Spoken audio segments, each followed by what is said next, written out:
और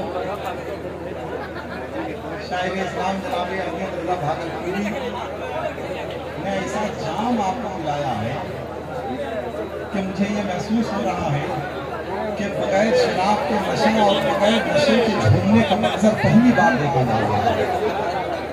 बहुत देर सरे शाम से आप बैठे हुए हैं और इस वक्त हिंदुस्तान का वो खतीब अल्हम्दुलिल्लाह मिंबर नूर पे जल्लाबाद है जो समाज में फैली हुई बुराइयों का ऑपरेशन भी करता है, जरूरत पड़ती है तो पोस्टमार्टम भी करता है।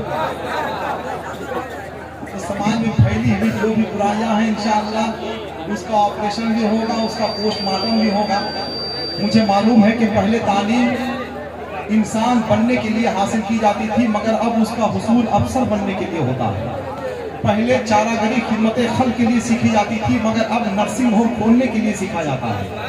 पहले शहर में एक नर्सिंग होम होता था, सारा शहर सेहतमंद रहता था। अब हर मोहल्ले में नर्सिंग होम होते हैं, सारा शहर बीमार रहता है। हम रूहानी मरीज हो गए हैं और जिस्मानी इलाज के लिए दर दर की ठोकरें खा रहे हैं। कभी दिल्ली जा रहे हैं, कभी मुंबई जा रहे हैं, कभी विनोद जा रहे हैं, कभी मद्रास जा रहे हैं। काश 5 वक्त मस्जिद की आवाज पर लब्बैक कहते हुए हम कभी मस्जिद भी गए हैं तो हमारे सारे मसाइल यूं ही ऐसे ही हल हो गए होते। एक बेटा नहीं ठीक लगेगा, हमको मालूम है, लग ही नहीं सकता है तुमको ठीक नहीं लगेगा ये सब। एक बुजुर्ग ने एक कुत्ते से कहा था कि तुम बहुत वफादार जानवर हो, मगर तुम्हारे अंदर 2 खराबी है। पहली खराबी यह है कि तुम दीवार पे पेशाब करते हो, दूसरी खराबी यह है कि तुम फकीरों पे भोगते हो। मालूम है कुत्ते ने क्या जवाब दिया? कुत्ते ने जवाब दिया कि हम दीवार पे इसलिए पेशाब करते हैं, जमीन पर इसलिए नहीं करते हैं कि कहीं जमीन पर कोई अल्लाह का नेक बंदा सजदा ना कर दे। और हम फकीरों पे इसलिए भूखते हैं कि ये बेवकूफ लोगों से मांग रहा है, खुदा से क्यों नहीं मांगना? चाहिए वो हम कर नहीं रहे हैं, जो हमें नहीं करना चाहिए वो हम कर रहे हैं। समाज में फैली हुई बुराइयों का ऑपरेशन करने वाला खतीब लानाजार मसीहाई अल्फाज हजरत अल्लामा आसिफ इकबाल साहब जो पूरे मुल्क में यादगार बुलबुल बंगाल के हवाले से जाने और पहचाने जाते हैं। अल्लामा आसिफ इकबाल शादी की महफिल में मर्सिया खाली नहीं करते हैं, अंधों के शहर में आईने की दुकान नहीं सजाते हैं, सर्दी के मौसम में नैनीताल का सफर नहीं करते हैं, बकरी के बच्चे को तलवार चमकाकर चना नहीं खिलाते हैं, या उसी जनाजे को ढोते हैं जिस जनाजे से खुशबू आती है। हम चाहते हैं कि आप जरा खुशबू बन जाएं।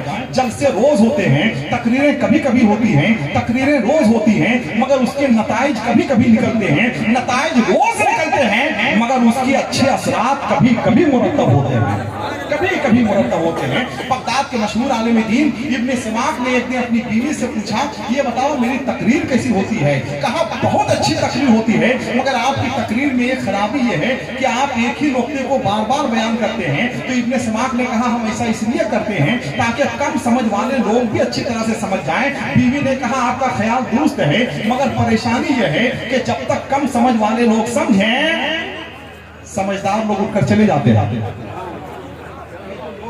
ये समझदार लोग गए हैं और हमें नबी के जलसों में समझदारों की जरूरत नहीं है, हमें तो नबी के जलसों में नबी के आशिकों की जरूरत है। वो आशिक है इंशाअल्लाह वो जरूर रहेंगे मौजूद और जरूर इंशाअल्लाह बैठ जाएंगे, आएंगे। हजरत अल्लामा आसिफ इकबाल साहब कितना जल्द हो चुके हैं। सफर के हवाले से मेरे सरकार ने फरमाया सफर जहन्नम का एक तबका है। जाहिर सी बात है जनाब शम्स तब्रेज़ इतना लंबा सफर करके आए, गया वो पहुंच चुके थे, मगर ट्रेनों की खराबी की वजह से, रूट की खराबी की वजह से उनको आने में ताखीर हो गई। लेकिन इंशाअल्लाह मुझको लगता है बगैर खाए पिए वो यहाँ आ गए स्टेज पर अपनी वफादारी का सबूत पेश करते हुए। अल्लामा आसिफ इकबाल के बाद इंशाअल्लाह उनसे इतना पढ़वा दिया जाएगा कि दोबारा यहाँ आना भूल जाएंगे। लेकिन पहले अल्लामा आसिफ इकबाल साहब की तकरीर हो जाए। जितने लोग बैठे हैं जरा अपने हाथों को उठा लें, अपने हाथों को उठा लें। नारे तकबीर, सब लोग अपनी आवाज बुलंद करें, नारे तकबीर। देखिए निजाम